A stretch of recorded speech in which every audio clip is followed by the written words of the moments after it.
عمر گویا اس کے سامنے کھڑا پوچھ رہا تھا، میں ابو سے کہہ دوں گی کہ کیا ہمارے پاپا مر گئے ہیں؟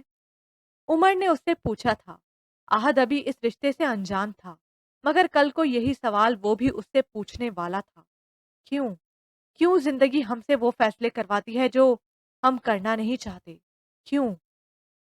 رات تیزی سے ڈھل رہی تھی اور وحشت ناک سوچوں کا جنگل تھا کہ گھنا ہی ہوتا جا رہا تھا۔ کتنا عرصہ؟ شاید 4 ساڑھے 4 سال۔ بند دروازے پر ہاتھ رکھتے ہوئے اس نے سوچا اور ہلکا سا دھکا دیا۔ دروازہ کھلتا چلا گیا۔ سامنے امرود کی شاخوں پر چڑیا چہچہا رہی تھی۔ ہلکے پیلے سبز گدرے گدرے امرود سب شاخوں کی آڑ سے جھانک رہے تھے۔ وہ نیم تاریک ڈیوڑی میں داخل ہوئی، پھر ذرا سا پلٹ کر دروازے سے باہر ڈرائیور کو انتظار کرنے کا کہا، جو سیاہ لمبی سی گاڑی سے ٹیک لگا کر سوچ رہا تھا۔ بیگم صاحبہ اس خستہ سے گھر میں آخر کیا لینے آئی ہیں؟ اس نے سوچا تھا صحن پہلے کی طرح آباد ہوگا، وہ پہلے کی طرح سب کی متحر نگاہوں کی زد میں آ جائے گی، مگر صحن خالی تھا اور اس خالی پن میں چڑیوں کا شور بے حد محسوس ہو رہا تھا۔ دادی کا تخت دادی کے وجود کے بغیر عجیب سا لگا۔ سفید تخت پوش پر چند کتابیں پڑی تھی۔ محبت مردہ پھولوں کی طرح سمٹی، اداس نسلیں کی ٹائٹل سامنے تھی۔ سب لوگ کہاں گئے؟ اسی خاموشی سے مہا کو ایک وحشت سی محسوس ہوئی۔ امی، سونیا، ہمنا آپی، اس نے گھبرا کر پے در پہ آوازیں دی تھی۔ کمرے سے سونیا گھبرا کر نکلی، پھر ٹھٹک گئی۔ آپ؟ وہ دور کھڑے ہی پوچھ رہی تھی۔ ماہا نے اسے دیکھا۔ وہ پہلے سے لمبی، خوبصورت اور سنجیدہ ہو گئی تھی۔ اس کا جی چاہا وہ بھاگ کر اس سے لپٹ جائے۔ ہاں میں۔ وہ بدک مسکرائی۔ سب کہاں ہیں؟ سب؟ سونیا نے کچھ سوچا، پھر ایک طرف چھٹک گئی۔ اندر تو آئیں۔ مہا اندر آ گئی۔ گھر پر کوئی نہیں ہے؟ اس نے پوچھا۔ سب کہیں گئے ہیں، آپ بیٹھیں، میں کولڈ ڈرنک لاتی ہوں۔ وہ اسے کیسے اجنبی مہمانوں کی طرح ٹریٹ کر رہی تھی۔ مہا نے اس کا ہاتھ پکڑ لیا۔ نہیں، تم میرے پاس بیٹھو، میں بس تھوڑی دیر کے لیے آئی ہوں۔ جی؟ وہ پلنگ پر بیٹھ گئی۔ مہا نے دیکھا کمرے میں کچھ بھی تو نہیں بدلا تھا۔ وہی سیٹنگ، بس ایک بیڈ شیٹ نئی تھی یا ایک نئے کلاک کا اضافہ ہوا تھا۔ سونیا نے نظر بچا کر اسے دیکھا۔ سیاہ ستاروں بھرے بارڈر والی ساڑی میں وائٹ گولڈ کا سیٹ پہنے وہ پہلے سے زیادہ خوبصورت ہو گئی تھی۔ اس کی شخصیت میں ایک عجیب سی تمکنت اور وقار پیدا ہو گیا تھا۔ وہ اس کی بہن تھی، مگر سونیا کو اس سے اجنبیت محسوس ہو رہی تھی۔ تم کیا کرتی ہو آج کل؟ مہا نے مسکرا کر اسے دیکھا۔ ایم اے کے ایگزام دے کر فارغ ہوئی ہوں، سونیا نے جواب دیا۔ مہا خاموش ہو گئی۔ سب لوگ ہمنا آپی کے گھر گئے ہیں۔ ہمنا کے گھر؟ ہمنا آپی کی شادی ہو گئی تھی، قدسیہ خالہ کے بیٹے کے ساتھ۔ ان کا کپل اتنا زبردست لگ رہا تھا کہ میں کیا بتاؤں۔ میں آپ کو تصویریں دکھاؤں؟ مہا کو لگا اس کے کہے گئے الفاظ ابھی بھی سونیا کو یاد تھے۔ کیا کچھ نہیں کہا تھا اس نے ہمنا کو؟ سونیا اس کے جواب کا انتظار کیے بغیر البم نکال لائی۔ ہمنا آپی کے ہاں دوسرا بیٹا پیدا ہوا ہے، سب اسی لیے وہاں گئے ہیں۔ مہا نے البم کھولی۔ ہنستے مسکراتے چہرے اس کی نظروں کے سامنے تھے۔ یہ وہ لوگ تھے جو اس کے اپنے تھے۔ یہ وہ لوگ تھے جنہیں وہ دھتکار کر گئی تھی۔ ہمنا آپی کو رخصت کرتے ہوئے ابو اس کی پیشانی چوم رہے تھے۔ وہ امی اور دادی کے گلے لگی رو رہی تھی۔ ہارون بھائی کے مضبوط ہاتھ اس کے سر پر قرآن کی چھایا کیے ہوئے تھے۔ مہا کی آنکھیں دھندلا گئیں۔ وہ کیسے رخصت ہوئی تھی؟ گالیاں، تانے، بددعائیں کوسنے۔ والدین کی عزت روند کر جانے والیوں کو جہیز میں یہی ملا کرتا ہے۔ پھر اس نے ثانیہ کو